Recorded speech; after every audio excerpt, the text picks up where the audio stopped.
So I'm going on a rant again. Before you say anything, this is not a political statement. I always cover my head at night, and I've been covering my head in this way ever since I was a kid. It's not a political statement with the current things. Proof right there. Me at 14, okay? But yeah, as I was saying, in today's video is going to be one of those videos where I'm going on a rant and I'm talking about the current state of content creator, and especially on Twitter, because on Twitter it is pretty bad. The current state of content creator, talking about online arbitrage and Amazon FBA in general. So the reason why I want to make this video is because I always said it in the past, and people actually give really bad advice because and I don't think that it is necessary because they are ill-intended, but there's some stuff you need to understand, that you are not gonna work this business in the same way when you actually start. So when you are when you haven't even made your first $1,000 in sale, you don't have the same knowledge, you do not have the same thing, and things do not necessarily work the same way than when you actually run this business at 6 figures a month, right? And or just after becoming a 6-figure seller or low 6-figure sellers. So this is what we're going to talk about in today's video, and I want to talk about specific things, and especially, I already made a video on that, but especially on cashback, because people keep saying that you should not count cashback as part of your profit, blah, blah, blah. And I think that it really depends, and this is what I want to talk about in today's video. Before we start, link in the description. If you want to book a one-on-one coaching, it's back to the old price. I made a little Black Friday offer. So I don't know how long it's gonna take, but like as for now, it used to be, the calls used to be, like the price you used to pay was for 1 hour, and I brought it down for 30 minutes, consultation. I'll bring it back to 1 hour. So right now, it's the same price that you would have paid if you booked the consultation for 30 minutes. It's the same price right now for a 1 hour consultation. So if you want to book a consultation, it's the best time to do it. A little Black Friday offer for you guys. But anyway, you guys know that I do not look too much at time when I'm making those anyways. So yeah, same price as before. So by the way, if you need a mentor, one-on-one coaching session, if you need a plan to scale your Amazon business, best way to do it, book a consultation. Other thing that you're gonna find, Discord server and the mentorship program. Discord server, you need to network. Best way to do it, come on a Discord server, come and go, ask questions, introduce yourself, do all that stuff. And mentorship thing, I talked about it a lot. I'm gonna make a full video describing it in a few, okay, and I'll post it on the page, whatever. So let's start, because I'm a little bit pissed off. So the reason I'm pissed off is because people, when people reach a certain level, they give advice that are not necessarily applicable to people that actually start.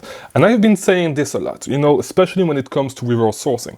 I don't believe that reverse sourcing is the best sourcing method for beginners. The only reason people actually push this is because some people own the softwares and they also offer good commissions. It's a great way. It's an easy sale. To be honest, I could push Seller Amp. I could push Seller Amp, easily make videos with using Seller Amp all the time and push my commission. I do not do it. I know I have a link. It's not even in the description. It's on the Discord server. So if you want to support the channel, you can use it. But this is not what I want to talk about. But this is just an example. Like people, like reverse sourcing is not like all these guys pushing that have been selling for a little while, that actually started online arbitrage a little while ago, more than 2 years ago. They did not start with online with Seller Amp. All right, they did not start with storefront stalking, and it's pretty. It's not 100% honest to say that it's the best sourcing method, because you guys know, they push it, but they know that it's not the best sourcing method, because this is not even the sourcing method that they do the most. All right, most of these guys, the sourcing method that they use the most is cherry picking. All right, manual sourcing, cherry picking, going through sales and looking at these, and they do not even tell you about, they just tell you that because it actually makes sense that you are going to look at what other people are selling and you are going to be able to find great product this way. But they do not talk about the downsides. Yes, storefront stalking has its place in this business, but the way people push it is not genuine. It does not really make sense. And so the reason why I'm actually saying this is because people actually give half advice, and not even half advice, but like quarter advice, and they do not talk about everything. Yes, reverse sourcing has its place in its business, as I said, but you're going to run your business differently when you reach 6 figures, when you reach 7 figures, than when you actually start. And when you start, reverse sourcing is not the best way. And and for this reason, like, some advices do not actually make sense. Saying like actually telling people, because this is what I wanted to talk about in today's video. Telling people that they should not count cashback as profit because your Rakuten account, your top cashback account, can get and will eventually get closed, will actually get blocked. You will not be able to get disbursement. Is a dumb advice. It's a really dumb way to see things, and here's why. Because when you start, when you are not actually spending like tens of thousands of dollars every single month, and when you are not even at 6 figures months, but let's just make it a little bit like, let's just make it let's really go with beginners. When you are actually making $5,000 a month in sale on Amazon, you are not spending enough to actually have your Rakuten account flagged, all right? You are not going to get your account flagged. You are going to get your cash back. You are definitely going to get your cash back, all right? And the reason why I'm saying this is because when you start, it's actually hard to find profit because you do not have the knowledge, and you should actually, I believe that you should actually go with those websites that have great cashback because it helps a lot, and you should count cashback because, but of course, like, it does not mean that, like, if you have 20% cashback and your profit and your product lose money, if you get your cashback withdrawn, it doesn't mean that you should like make dumb purchasing decisions like this. But I believe that you should try to manufacture a margin as much as you can so you are as competitive as possible, because if you do not do this when you begin, when you start, you do not have a lot of knowledge, and it's going to be really hard for you to actually, it's going to be way harder for you to actually start getting the ball rolling. All right, you're going to be way more comfortable placing orders because you're going to see a bigger return on investment, and you are going to really see some profit that you can reinvest into the business, stuff like that. And you should count cashback, in my opinion, when you start. No, of course, when you reach a certain, because it really pissed me off because, and I'm sorry, my mic just fell. I'm so pissed off that my mic fell. But the reason why this actually pissed me off is because people, and I'm sorry, people in the community, and I can't even put my mic, people in the community have like some sort of superiority complex whenever when people start reaching 6 figures in sales and shit. Like, I'm telling you, it ain't shit. If you're just a beginner, it ain't shit. Like, it's nothing. It's not too hard. And people, it's a business that is actually easy to be successful in, right? And so people get a little success and they start being so condescending with people that actually, like, with dumb shit like that, especially on Twitter. It really pissed me off because people do not even have the courage to speak in front of a camera. Like, because there are some fucking weirdos, all right? They do not have any social skills. They do not even have the courage to speak in front of a camera because they are concerned about what other people are going to think about them, but they are so judgmental and they are so condescending just because they have some sales, just because this is the first business that they had that is actually starting to work, and they start being so condescending, all right?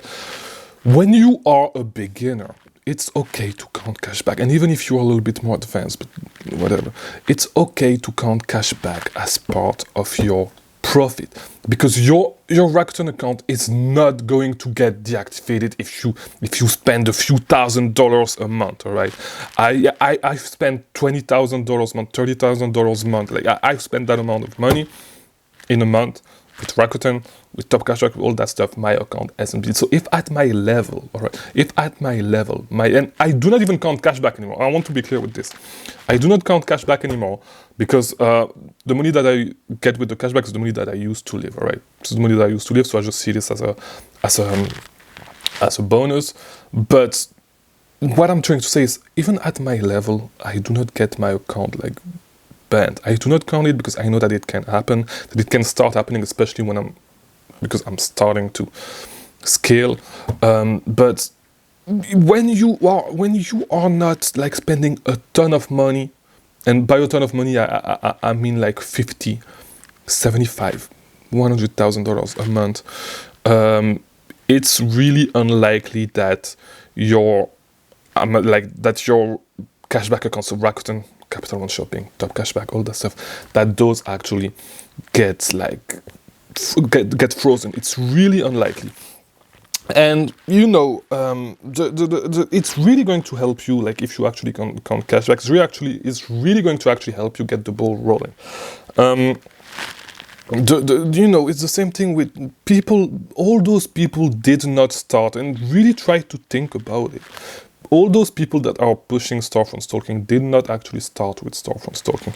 Most of them, the leads that they find are not with storefront stalking. They are pushing storefront stalking, but yes, storefront stalking has its place, as I said. But this is not the method that they use the most inside their business. This is not the method that they actually started getting some success with. It was not this method, and I'm telling you, it was manual sourcing, it was tactical arbitrage, because this is what people used to do before, all right? This is what people used to do before when they started, all right? Because CRM did not exist. Storefront stalking was not a huge thing. Yes, storefront stalking was a little thing, but it was not as huge as it is. And this is why a lot of people actually give up, because storefront stalking, when you do not have the knowledge, when you do not have the knowledge, when you do not have seen a lot of products on Amazon, when you actually do not have a lot of knowledge about selling on Amazon, about what's selling on Amazon, it's not as easy. And I made tons of videos on it, because when you do storefront stalking, you are late to the party, and you need to understand this. And this is something that they actually do not tell you, that a lot of the products that you're going to come across are going to be products that are that were on sales like 2-3 weeks ago, or products that tanked. This is what you need to understand. Like 80, 85, 90% of the products that you're going to find are those, right? You are not going to find the great, like the S tier leads, really the best leads. You're not going to find them this way. I found some great leads doing storefront stalking, all right? And it helps you get some, it's really going to help you, but it is not. Yes, you should spend a lot of time reverse sourcing, and I've talked about the 5 leads a day protocol, the things that actually helped me a lot when I was a few months ago with online arbitrage, because it gives you a better perspective of what's actually selling on Amazon. But it does not mean that this is the best way to actually find profits when you are a beginner. It is not. The best way is to get good at tactical arbitrage, because tactical arbitrage is going to work a lot for you, and start like building the target list. I have a whole video on that. I have a PDF document on that as well if you want to. And yeah, but I think that it's pretty. It's not honest to actually push those, and to actually, like, you should understand, and especially like when you guys, because I know that there's a lot of beginners watching these videos, when you guys actually start getting more advanced, and if you want to start saying shit on Twitter and stuff like that, build an audience, you need to understand something. You need to understand that your reality as an advanced seller is not the same as a beginner. All right, and you need, and you, if you are honest, you should realize that what works for you right now may not work for a beginner. It's different. All right, if you play basketball, you do not even know to do a layup, you do not have proper shooting form, I'm not gonna tell you that, because if you know modern basketball, this is why teams like the Rockets used to shoot a lot of 3-pointers, because it's actually more efficient, because they are, if you're in the league, you are at least a decent 3-point shooter. But like for someone that's beginning, for someone that is actually trash, that does not know how to play basketball, I'm not gonna tell you to shoot as many open threes as possible, because you are just trash. It's not gonna work for you, because you do not have that baseline skill level to do it. I'm gonna tell you, attack the rim. Go inside, because you're going to be way more successful doing this. You cannot shoot 35% from 3. You do not have that, right? And it's the exact same thing. The advice that I'm going to tell you as a beginner is not going to be the same as the advice that I'm going to tell you. Like, you should not follow what I'm doing. When I was at your level and above your level, what I used to do is, I used to do a lot of manual sourcing. I used to do a lot of stuff. What I'm doing right now is not going to work for you. What I'm doing right now, I'm not even sourcing anymore.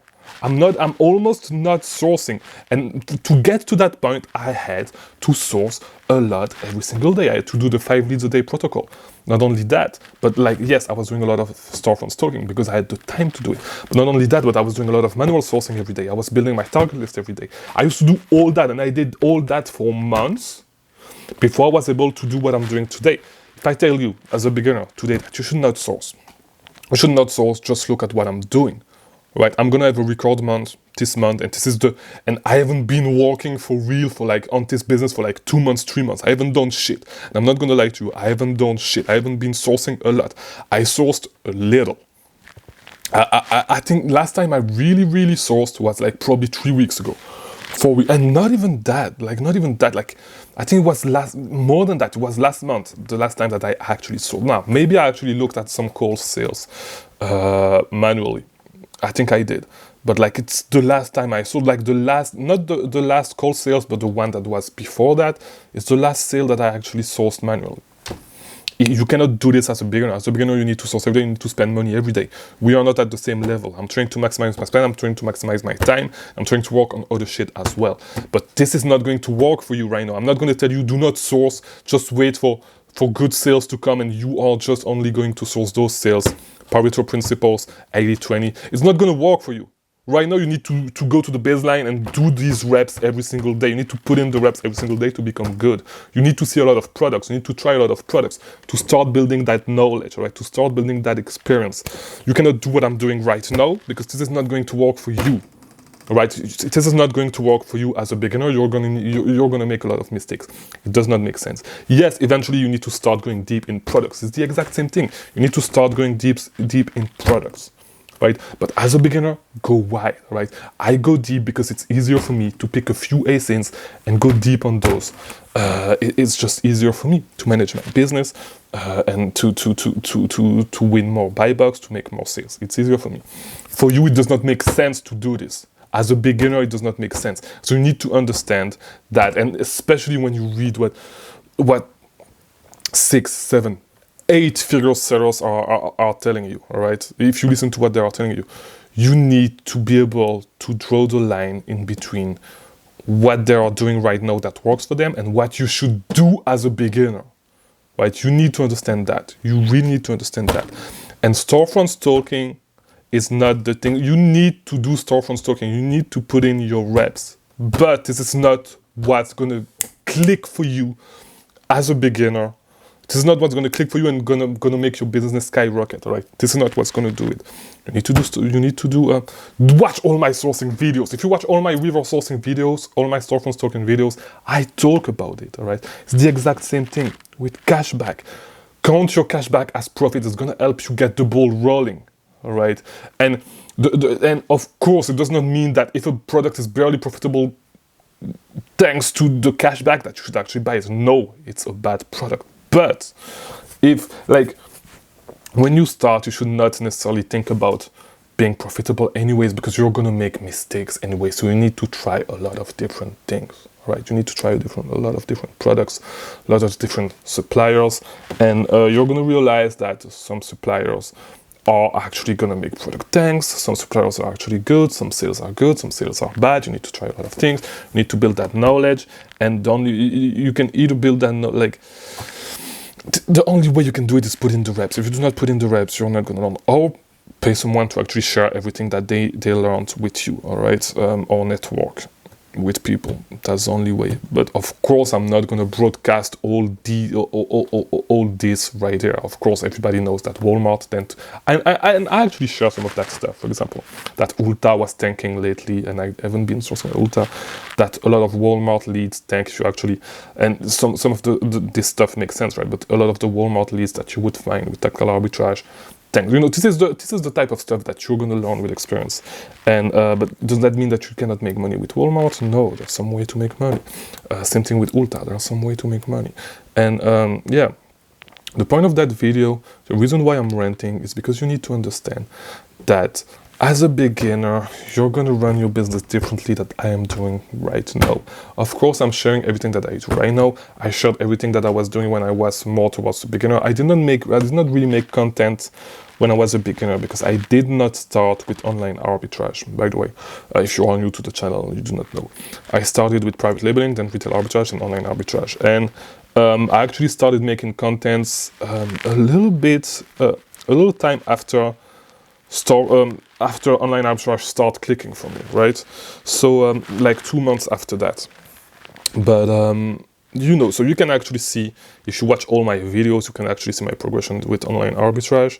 And I actually took like all my contents, especially when I was at that time, I actually was sharing, okay, here's what's working for me, here's what has helped me. This is why the first video, one of the first videos that I ever released, which was on how to actually find profitable products to sell on Amazon. If you haven't seen it, watch it, all right? This is exact, because the difference is that with this video, I'm actually not pushing you to start from stalking. I'm actually showing you what actually worked for me, what actually make it work, what actually make me understand how to do online arbitrage and what I was able to get some success with, all right? But yes, you need to do reverse storefront stalking. But this is not what's going to give you the most results when you start. You need to understand this. Okay, so that's all I have to say with this video. I hope it was helpful. If it was, leave a like to all that stuff. Watch these videos on the screen if you want to keep learning about selling on Amazon. And I'll see you tomorrow for a new video. All right, thank you for watching.